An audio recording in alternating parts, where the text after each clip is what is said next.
Well, the question I'm here to talk about tonight is the idea of a convention of states. The convention of states has been something that's been gaining momentum, uh, probably ongoing for a little over a decade now. And the cause is accelerating. We're actually getting to the point where, in theory, a convention of states could be called. There's a good chance that following the upcoming elections in 2022, that there may be enough state legislatures who are willing to push for a convention of states, for a convention of states to actually occur. So, what exactly is that? Well, so the convention of states is part of Article 5 of the Constitution.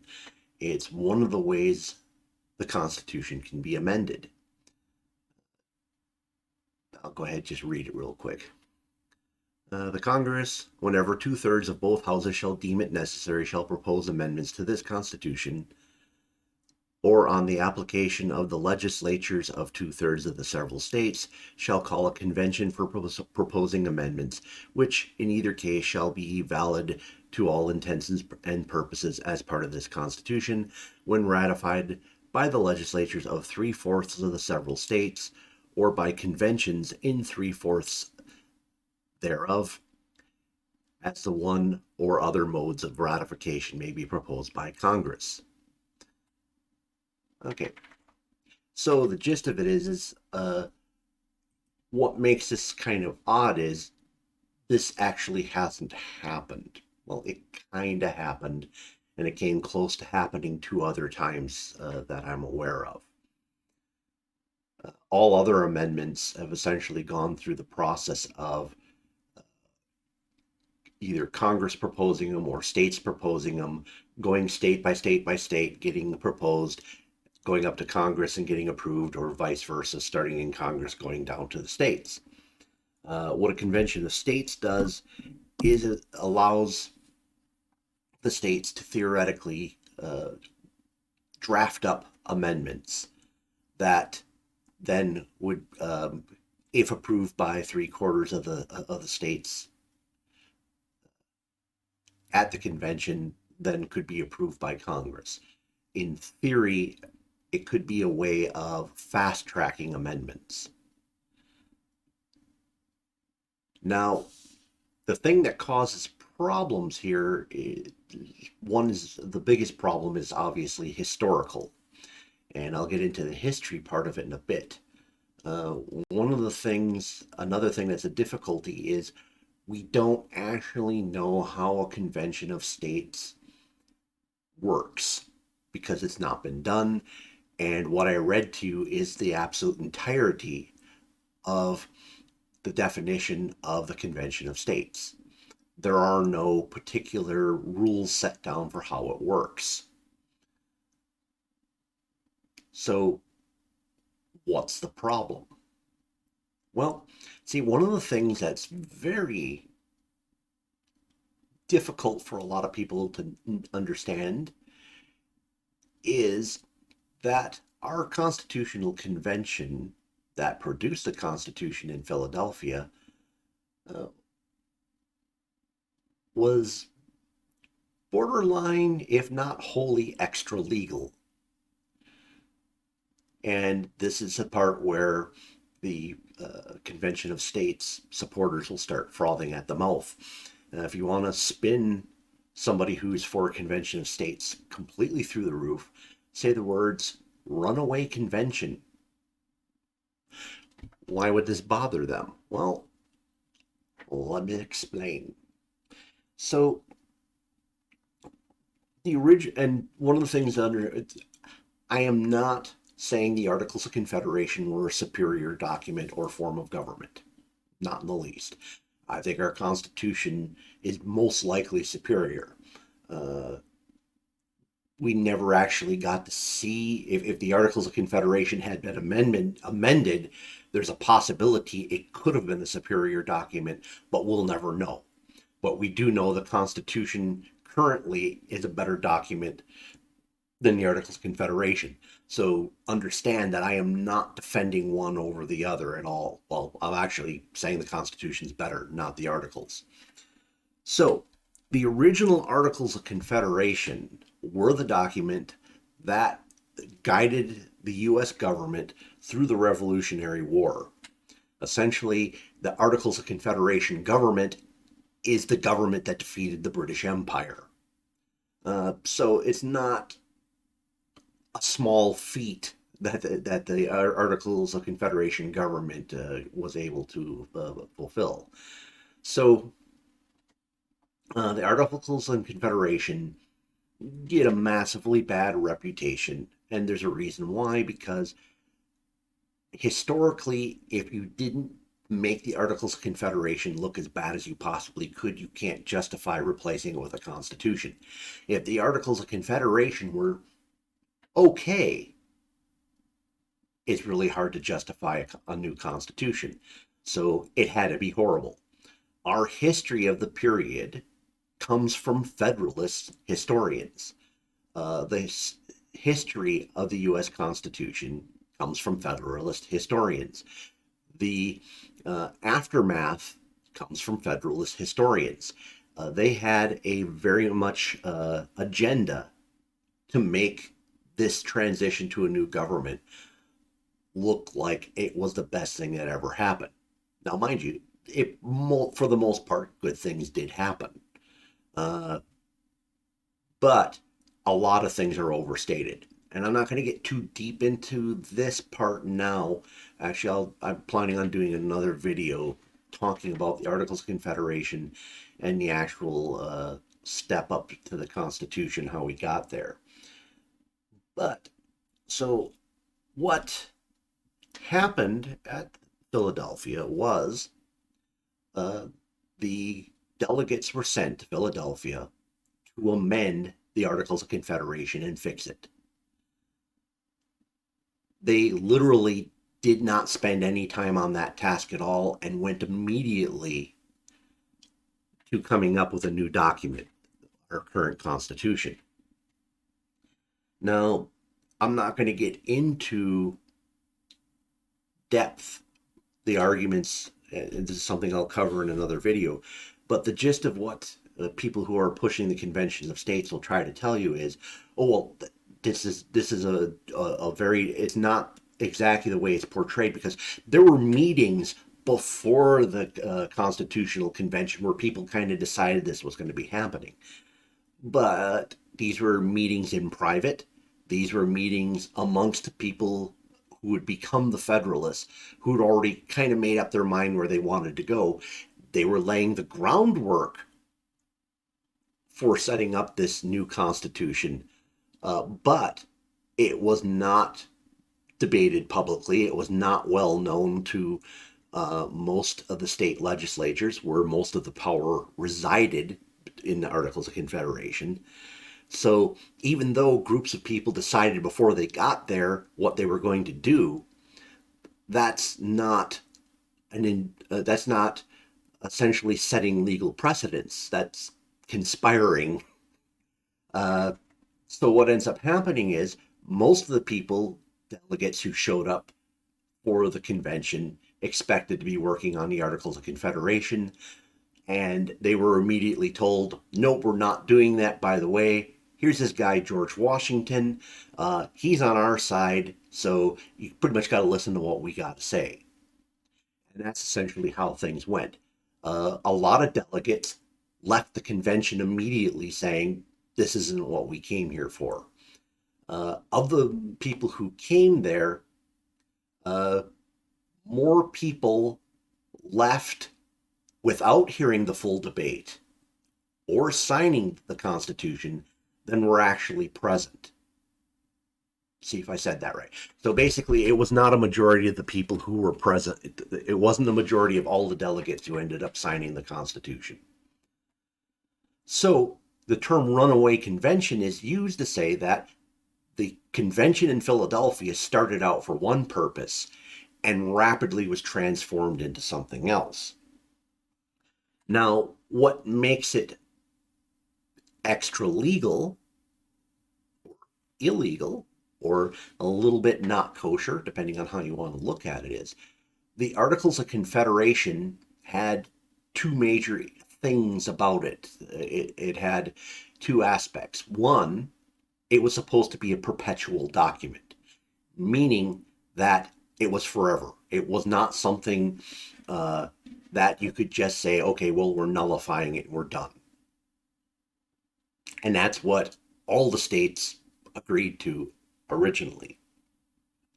The Articles of Confederation also required a unanimous consensus of all the states in order to amend or change it.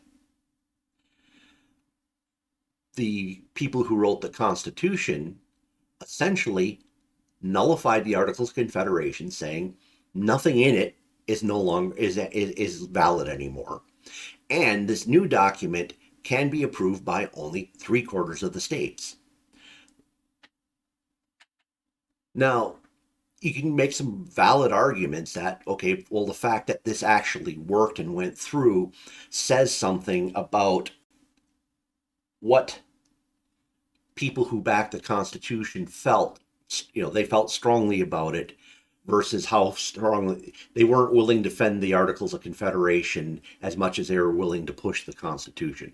And that's a somewhat valid argument, but you have to get really into the weeds to understand the state ratifying conventions for what went on.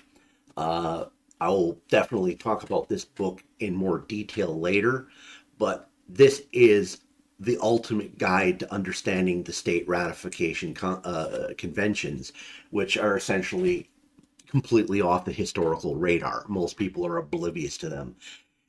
If you're standard constitutionalist out there, people backing this convention of states, if they've even read the Federalist Papers, they probably haven't read the Anti-Federalist Papers, and they didn't read this, because they would be a lot more wary if they had. The Constitution was a lot closer than the Federalist historians would like you to believe, and there were a lot of shenanigans, to put it mildly, done in the various state conventions that brought this to light. So you basically have the Constitution was formed in one form of convention and turned into, in the end, an entirely new government. So, if that's what actually happened, and I'll back it up a little bit further. So, and one of the things that the various state conventions were doing, so what happened is in Philadelphia, some of the people who stayed through to the end, and there were people who came in the beginning, left before the end, people who came in the middle, stayed to the end, people who showed up at the end, and these were the people who were there at the end signed it. Once it was signed, it ended up going down to the states. And instead of going through the legislatures of the states, conventions were convened in each state.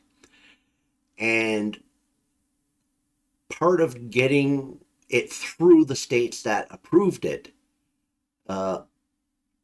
people were suggesting amendments to the document, saying, hey, there's things this thing really needs badly if we're actually going to go through and sign it. And essentially, once they got the requisite number of states, the new government said, we're not abiding by any of those amendments. We don't think any of them are valid. We'll think about it, but we're not going to do it.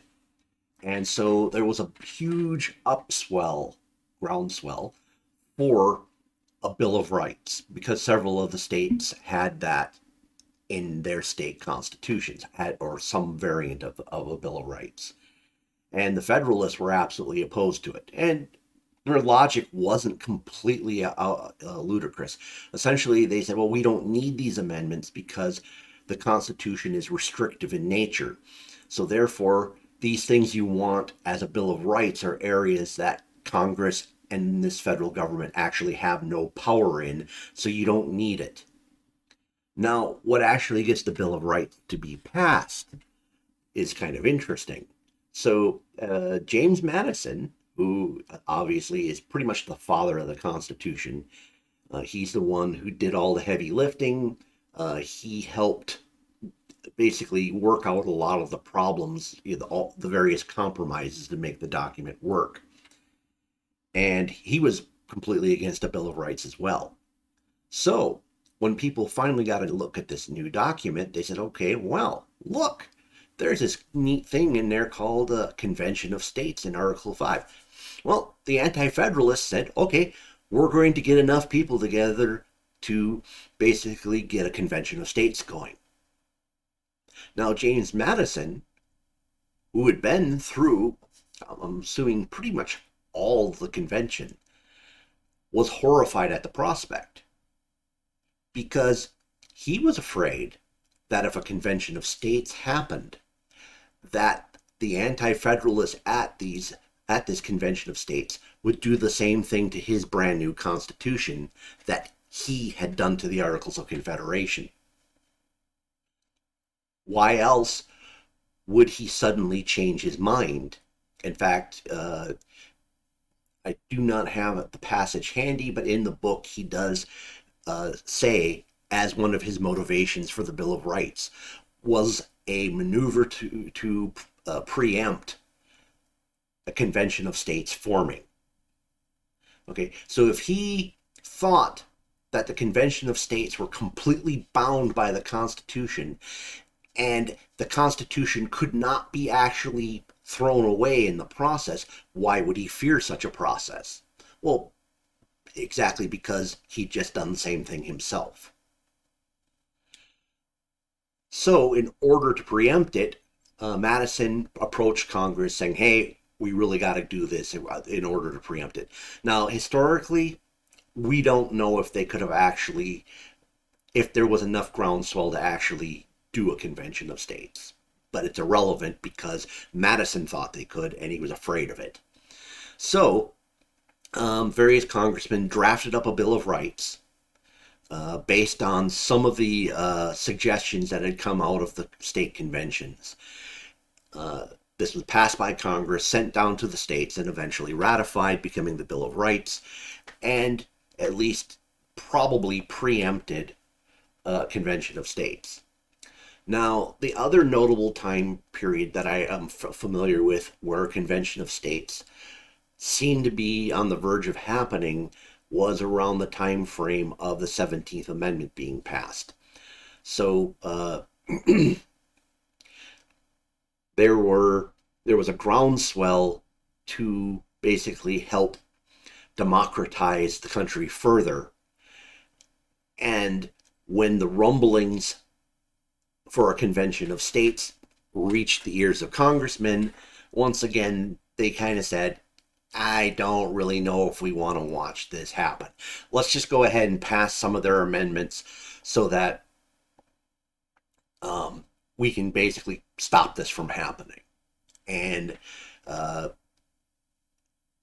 just recently, Ted Cruz was talking about this various thing, that one of the things he believes is the threat of a Convention of States might get Congress to move on passing some amendments, and that probably wouldn't be the worst thing to happen. But so now we get into this idea. So we basically have two instances where essentially Congress passed amendments to the Constitution in order to prevent a Convention of States from happening. So people have been afraid of this happening.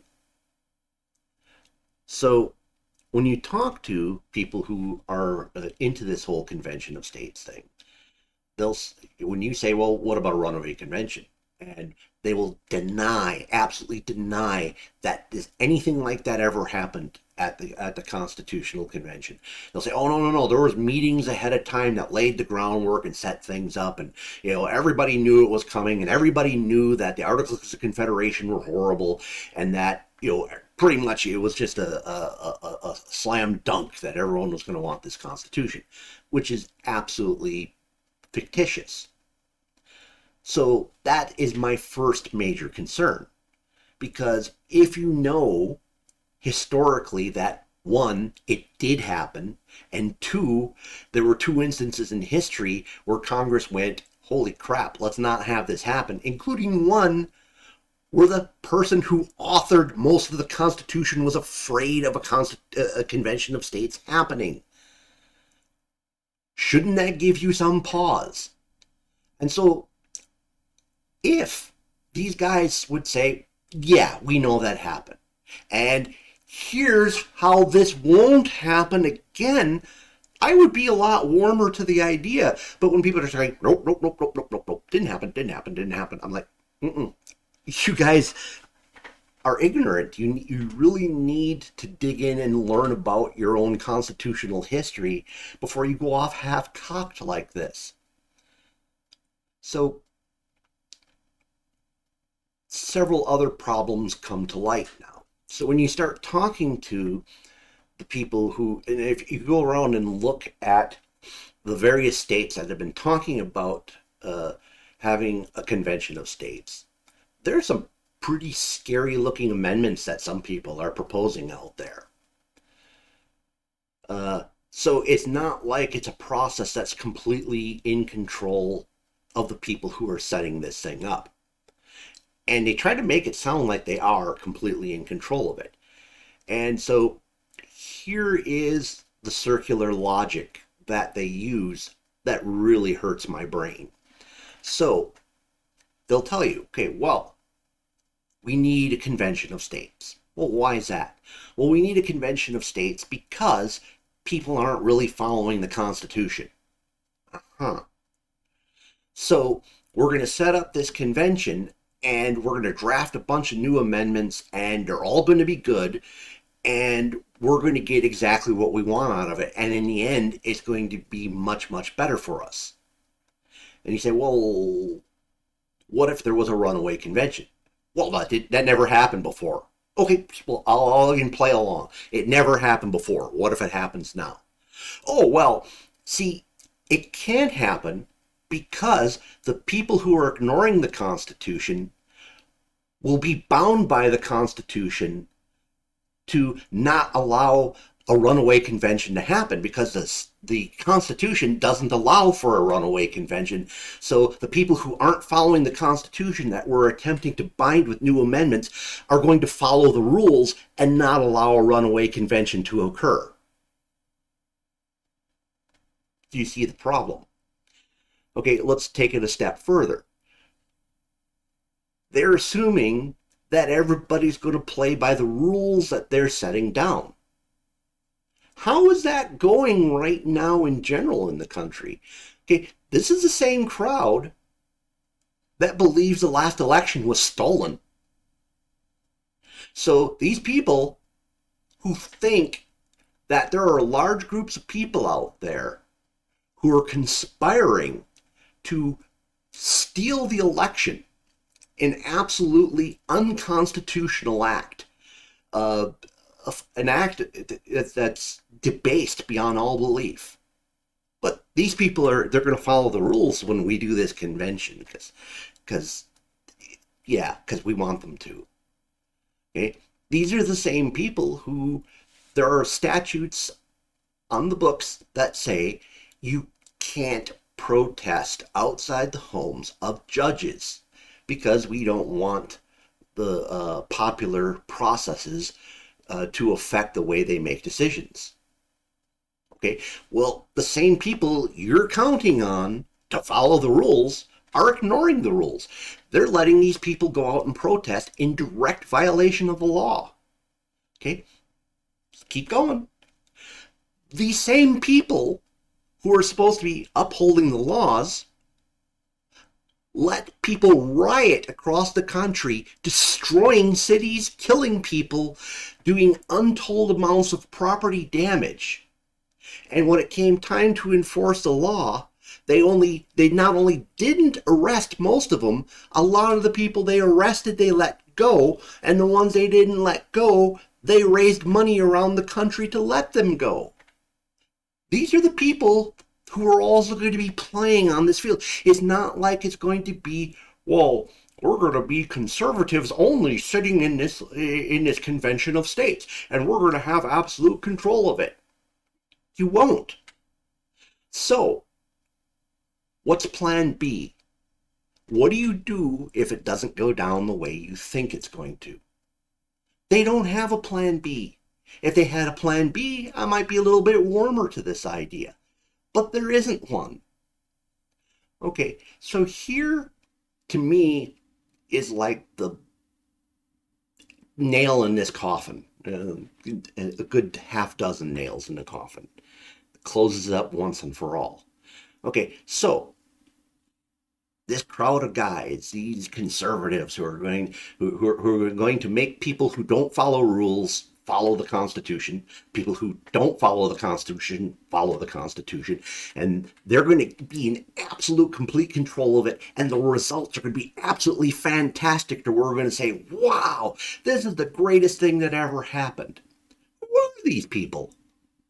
Well, gee, these are the same people who every time they get control of all of Congress and the presidency, can't make government get even the slightest bit smaller.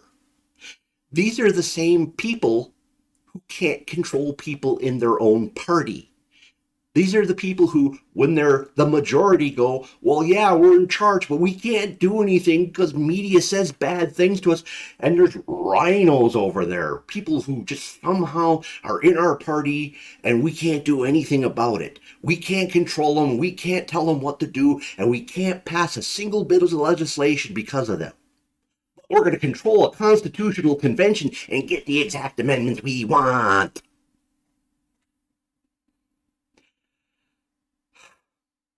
Okay, no, that's why I have a problem with this. So, to sum it up, one, yes, runaway conventions have happened before. Two, you're trying to play a game where the other side doesn't give a crap about what the rules are. Three, your past performance shows you are all incompetent. So, sorry, I'm not very interested in this. Now, yes, I do believe the Constitution needs several amendments to fix a lot of what's going on. Now, one of the things to put more of a, let's try to balance this out a little, give it a little bit of props. So, there are two things where conservatives actually been doing really good lately in terms of their ideology. One, the Second Amendment has been gaining ground since the 1990s, and obviously very recently just had a major victory, actually several major victories in the Supreme Court, but an even bigger one this summer. Secondly, for conservative viewpoints, the abortion decision is probably a very much a victory as well. So,